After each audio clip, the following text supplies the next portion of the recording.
Hollins has gone off on another break and Nelson's gone with him. Hollins! Good work by Hollins! Oh, against the post! Can he do it? He can! John Hollins! Oh, what a beautiful goal! Before the headlines, before the billionaires, there was John Hollins, not a showman, not a brand, but the man who turned up every week, every year, no matter what came. 17 years old, thrown into Chelsea's first team. No build-up, no protection, just the badge. And the responsibility that came with it. He lifted trophies, he captained legends, he played when the club soared and when it collapsed. And when Chelsea broke apart, he stayed. Years later, when they called again, older now, with nothing left to prove, he came back. No spotlight, no send-off, just boots laced. Head down. He gave them his youth. He gave them his prime. He gave them everything. And he left with nothing but the shirt he wore out. But if you were watching, you knew what he meant. Subscribe, because some players didn't play for glory, they played for the club. And this is where they are remembered. John William Hollins was born on the 16th of July 1946 in Guildford, Surrey, England. Football was already in the bloodline his father had played. His brother Dave would play for Wales. But John, he was the one who'd carry a club. And maybe that's why he mattered even more. At 15, Chelsea took him in. Quiet, no ego. But the coaches saw what mattered: work rate, intelligence, discipline. In September 1963, at just 17, he made his first team debut against Swindon Town. No warm-up, straight into the fire, and he never looked out of place. Back then, football didn't protect the young, but Hollins never needed guarding just a place on the pitch. By the next season, he was playing across the pitch midfield, fullback, wherever they needed him. Then came his first trophy, League Cup, March 1965. Chelsea beat Leicester City 3-2 over 2 legs. Hollins, just 18, had already earned his place in a winning side. But he wasn't chasing silver, he was chasing trust. And by 20, he was already one of Chelsea's most dependable names. He didn't wear the captain's armband, but players looked to him because they knew he never went missing. No noise, no shortcuts, just a teenager, already trusted with more than most players ever carry. By the mid-60s, John Hollins had become the player managers leaned on not for magic, but for presence. He played across the pitch midfield, fullback, wherever the job needed doing. And he did it without headlines, without ego. Only one thing mattered: the work. Between 1965 and 1971, Chelsea entered the most defining stretch of its early modern history. And Hollins was right there game after game, holding the shape, doing the miles, leading without needing to speak. In 1969-70, Chelsea reached the FA Cup final against Leeds United. The first match at Wembley ended in a draw. The replay played at Old Trafford turned into one of the most brutal matches English football had ever seen. Crunching tackles, bodies flying, no space to breathe. Hollins played all 120 minutes, never flinched, never faded. Chelsea won 2-1 in extra time, and Hollins lifted his second major trophy. A year later, 1970-71, Chelsea were back in Europe, chasing the Cup Winners' Cup. They faced Real Madrid in the final in Athens. The first game ended 1-1. The replay, Chelsea 2, Madrid 1. Another medal, another final, another night where Hollins did what he always did, showed up, and didn't get it wrong.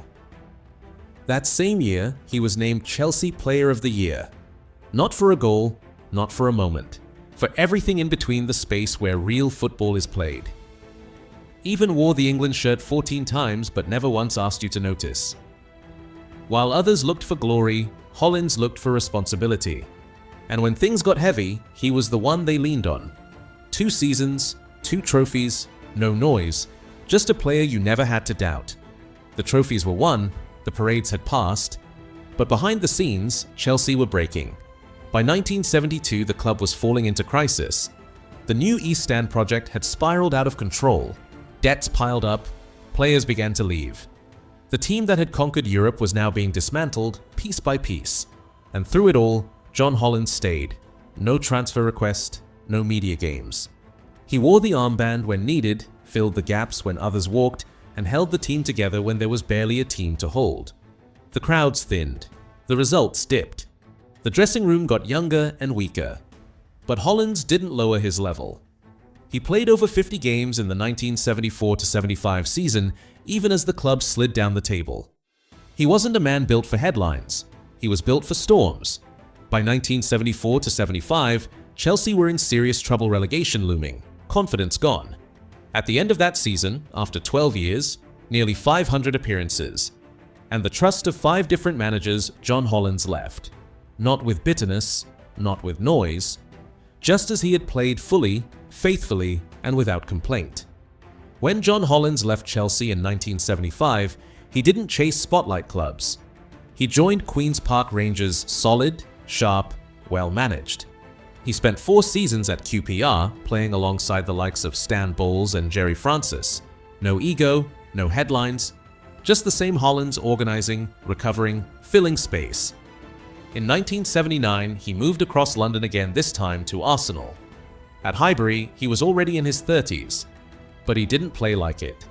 He brought steel to midfield, discipline to the back line, and a calm head in a side chasing consistency. He played over 100 matches for Arsenal between 1979 and 1983, trusted, respected, reliable. Exactly what he'd always been. Then, in 1983, at 37 years old, Chelsea came calling again. This wasn't the Chelsea he'd left. It was a club still wounded, still looking for someone to carry it. Crowds had thinned, finances were bleeding. It wasn't just a broken team, it was a club losing itself. He didn't hesitate. John Hollins returned. Not for nostalgia, not for romance, but because they needed someone who still knew what the shirt meant. He played 30 more matches in the 1983-84 season, helped stabilize a young, rebuilding squad, and gave everything he had left. He was now 38, but he never looked out of place. In 1985, Chelsea's manager John Neal stepped down due to health. The club needed stability. Someone who knew the players, someone who knew the badge. They turned to John Hollins. It wasn't a flashy appointment, it wasn't meant to be, it was a decision based on trust. And for a while it worked. In his first full season, Chelsea finished 6th in the First Division, their highest league finish in over a decade. They also won the full Members' Cup, beating Manchester City 5-4 in a wild final at Wembley. But behind the scenes, the cracks were forming again. Ownership tensions, limited transfer budgets, a dressing room slowly losing shape. Hollins stayed calm, never threw blame, never chased headlines. But football was changing and the club around him was slipping. By 1987-88, the results dropped. The board panicked. And in March 1988, after 3 years as manager, John Hollins was sacked. No outrage, no last interview, just a quiet exit exactly the way he'd always done things. After Chelsea, John Hollins didn't disappear, he just kept doing what he'd always done, the job. In 1988, he took over at Swansea City. They were in the 4th division, far from the spotlight, but Hollins didn't care. In his 2nd season, he won promotion to the 3rd division. No noise, no ego, just a manager doing the work. But football is cruel. 2 years later, he was sacked. He moved on to Rochdale, then to Stockport County. Short stints, no headlines. By the mid-90s, his time in management was done. He never chased pundit seats, he never wrote a book, he didn't tell stories about the past. He just stepped back. The man who played nearly 600 games, captained through chaos, and returned to lift the club faded quietly from the game. No testimonial, no final curtain, just time passing and a football man stepping out of the light. He never needed to be seen, only to be trusted. On 14th June 2023, John Hollins passed away. He was 76 years old. There was no media storm, no hour-long specials, just a quiet announcement and a pause from those who remembered. Chelsea posted a tribute.